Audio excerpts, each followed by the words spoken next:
with its 6 electoral votes. As those numbers start coming in, we'll go right back to the Nevada board. At this hour, all 7 battleground states are now closed, and ABC News can take a look at the numbers coming in from each one. Georgia, 79% of the vote is in. They said they would have the vote in tonight. Kamala Harris behind Donald Trump in that state. We'll dive in whether or not she can make that up anywhere in Georgia. Also, North Carolina tonight, Kamala Harris behind Donald Trump. He leads 52 to 46, 16 electoral votes on the line, 66% of the vote in. We'll dive into where that vote remains. In Pennsylvania at this hour, Kamala Harris holding onto a very slim lead in the very important state, Keystone State, 19 electoral votes. Very difficult to win the White House without the state of Pennsylvania. As you can see, about 43% of the vote in at this hour. Kamala Harris with the slightest of leads there. In Michigan at this hour, another battleground state, part of that blue wall that the Democrats are hoping to keep. 15 electoral votes. Kamala Harris with a lead over a former President Trump, 466,000 votes to his 419,000. Just 16% of the vote in at this hour. Wisconsin, we were looking at a moment ago. Wisconsin, the numbers starting to come in tonight. Very close race there, about a point between them. And as I mentioned, 4 out of the last 6 presidential elections decided in that state by less than a point. Arizona tonight, another key battleground state. The number's not in yet, though. The polls have closed. 11 electoral votes on the line there. We do have states. ABC News is ready to project at this hour. Let's take a look. Utah tonight, 6 electoral votes going to former President Donald Trump. Montana, the 4 electoral votes going to Trump there. We're going to watch that Senate race very closely. The Democrat Jon Tester trying to hold on in a state Trump has now won repeatedly. Colorado, Kamala Harris wins the state of Colorado. 9 electoral votes goes to the vice president. So take a look at the map. The road to 270. Kamala Harris winning 7 states in Washington, D.C. Donald Trump winning 17 states. 172 electoral votes for him, up to 91 for Kamala Harris at this hour. Our coverage of the 2024 presidential election continues right now. This is here in New York City, and we are getting not only numbers in, but more exit polling data from the key battlegrounds. Lindsay, what do you have? All right. Well, so interesting enough, the Harris campaign has really doggedly pursued the Latino vote. We've seen that really ratchet up, in particular in recent weeks. Donald Trump equally. He was in Pennsylvania recently, just last week, and he said, I love the Latinos. He was in New Mexico a few days ago. He said, I love the Hispanics. And it really appears that there is some appeal there for the Latino voters when it comes to Donald Trump. If you look at the race in Nevada in particular, the Latino vote making up 17% of the electorate there. Here we go. 48% going for Kamala Harris there in Nevada, 46% for Donald Trump. But Donald Trump is actually doing 4 points better. I'm sorry, that's in Arizona. Harris is doing 4 points worse than Biden in Arizona, and Trump doing 4 points better than he did in 2020. If we want to look at that board there in Arizona, Kamala Harris getting 55% of the Latino vote. They make up more than 0.25% of the population in Arizona. Donald Trump getting 41%. But in both cases, he's doing much better. Trump 11 points better than he did in 2020 in Nevada, and again, 4 points better than he did in Arizona in 2020. And this is exactly what the Trump campaign wanted to do, was to peel away some of the Latino support that President Biden got 4 years ago. And Martha, you traveled through Nevada and through the Sun Belt, and what did you hear? Well, I think what I heard was surprising in some ways. I mean, you think, the Latino vote is going to go to the Democrats. Absolutely not. I mean, that's not the impression you got on the ground. You had unions out there canvassing for Kamala Harris, but it all came back to the voters I spoke to the economy. And even those Democrats who were out canvassing for Kamala Harris knew that was an issue. Like, how do you explain to people the economy that people trust Donald Trump more on that? And they said, well, we tell them it just takes time. So that message was not really resonating. Nevada has the highest unemployment rate of any state in the country. They were devastated after COVID. And that is the issue. You know, you can talk about exaggeration. You can talk about them calling Puerto Ricans garbage. You can talk about all those things, but it came back to the economy. They can hear lies. They can hear mistruths. They can hear exaggerations. But their truth is their grocery bills, their gas bills. And that's what it came back to on many, many people I interviewed. And the high cost of housing in Nevada, too. Exactly. Very, very high costs of rents. And immigration, of course. And you could talk to Latino voters. There was one man, he said, I don't care about any of that other stuff. Donald Trump is going to be best for the border. This is a man who came in to the country 50 years ago illegally. He is now a citizen. He doesn't want any more migrants, and that's why he's voting for Donald Trump. Yeah, really interesting. And part of what Lindsay was showing us, I mean, she still is leading among Latino voters, but not by the margin that President Biden did 4 years ago. And that's got to be very concerning for the Democrats and the Harris campaign, Mary. Yeah, look, I would just remind over and over again that they had said from the very beginning, and they're saying again tonight, their most straightforward path is through those blue wall states. And when you look at what we're seeing coming in, that certainly seems to still be the case, and I suspect is still their hope. You know, the Harris campaign is well aware of all of those issues, especially in Nevada. It's why she, unveiled her housing plan in that state. She knew that she had to hammer home the issue of the economy and make clear that that was going to be her top priority, that lowering the cost of groceries was going to be at the very first thing, her very first priority when she gets into office. She always said she would pass, if elected, this big economic package of bills to do just that. The question is whether that message got across and was enough.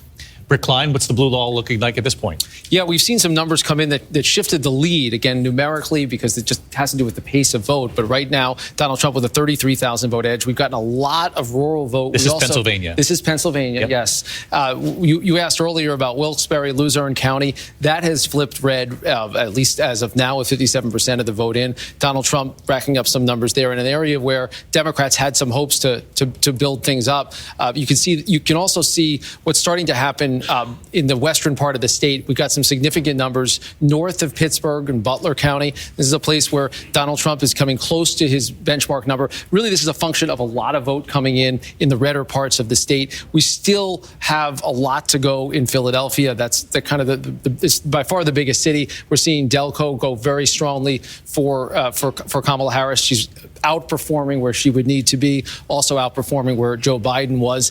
And the same story up through Montgomery. And this is still an interesting one. Bucks County, a lot of folks are keyed into that. A lot of votes still to go. Unclear exactly what kind of vote that is, but at least now Kamala Harris outperforming that benchmark. So it's just a long night to go, but we're getting close to half the votes in Pennsylvania.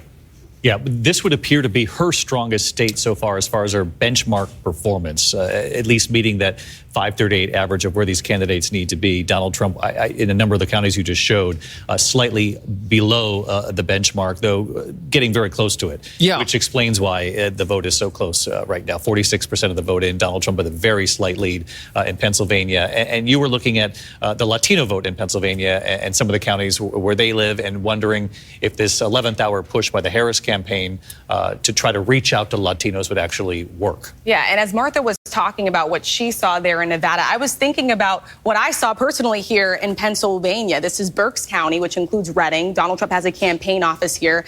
This is a county that has a large Hispanic and Latino population. Reading is 72% Latino. This is one of those counties where we are going to see this split screen because you have Donald Trump's rhetoric. You have that rally after Madison Square Garden where that speaker compared Puerto Rico to an island of garbage. This is also a county where the economy just matters so much. They're still dealing with high poverty. Let's take a look at where Donald Trump is here. I will tell you he's already meeting his benchmark with 76% of the vote in. You could see where he was just 4 years ago, 53%. He's already there. We're still waiting on a large amount of election day vote as well as early by mail vote as well.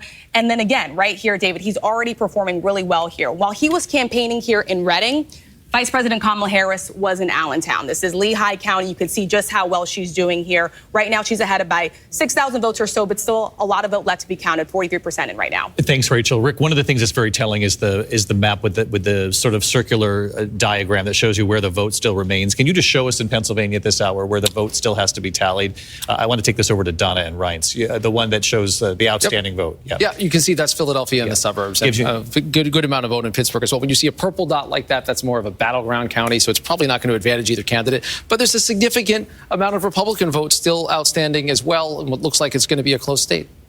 The battle for Pennsylvania, Donna. What do you make of it? First of all, I've taken my meditation early because, once again, Democrats are going to come in late. They're going to come in late in Pennsylvania. And clearly in Georgia, what's happening is that Democrats are not overperforming, and DeKalb and Cobb and Fulton, you have to overperform because Donald Trump is doing 4 points better in some of the rural areas. So, again, Democratic cities tend to come in late. I'm seeing that pattern once again.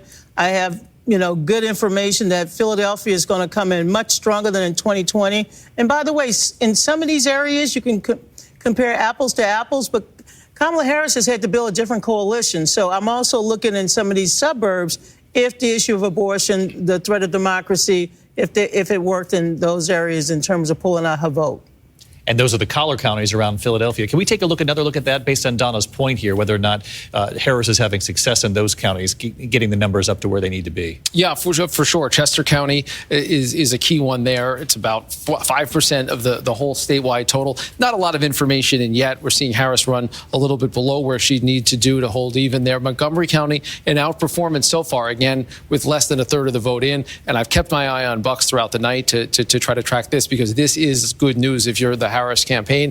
Delco, similar story. And as Donna said with Philadelphia, one of the interesting little quirks is just how Clinton's vote share actually went down a little bit with Joe Biden. Biden wins the state, but Clinton actually did a little bit better in the city of Philadelphia, even though it was elsewhere in the state that he was able to make up votes. So what kind of coalition is built becomes really important through all of this. You can also look at some of the more battleground, closely divided places. And again, it's hard to know how much of the vote is election day versus vote by mail. There's still a lot of it that is the in-person vote that might shift some of these numbers. These are not horrible numbers. You asked me earlier about Erie County. That's that boomerang county. Very little of the vote in right now. But this just looks like it's a battle. A real battle, Ryan. So what do you make of what you're seeing in Pennsylvania? Well, I think it's going to take a long time.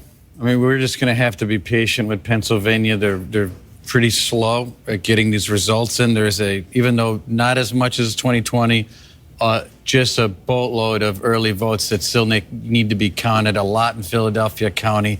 So I'm a little bit slow to opine on Pennsylvania, but I do think things are looking very interesting south of Pennsylvania and Virginia still. And I think that's something that there's not getting a lot of attention yet, but I think people are going to start focusing on Virginia. The closeness of Virginia. Let's take a look, Rick. Where does Virginia stand right now? Yeah, this is just one of those really strange ones to see a 4,000 vote edge. A lot of votes left in the Democratic areas. Those are our bluer dots. But again, it's just not. One of the things that strikes me, David, looking at the map as it's filled in so far, the fact that the Democrats are sweating some of the places that should have been safe. We haven't made a projection in New Hampshire. We haven't made a projection in Connecticut. Rhode Island, we talked about earlier, closer than we thought.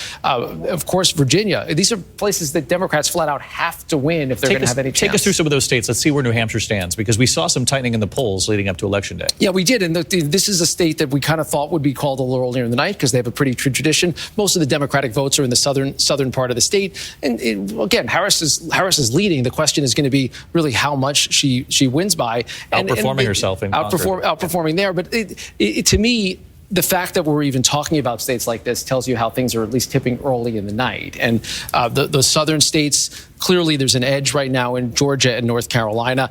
North Carolina, I've been tracking a lot, 230,000 vote margin. That's hard to make up when you're at 70% of the vote. The thing that is keeping it, though, out of anyone's win column is Mecklenburg County. That's Charlotte. Kamala Harris is winning there. She's not hitting the 538 benchmark number, but you want to see a really big dot emerge. There it is, and that's almost 500,000 votes that are still out in the Charlotte area. But if she's winning at 60-40 instead of 68-20 or 68-30, that means you're just not getting as many votes out of it, and that makes it hard to catch up against that number.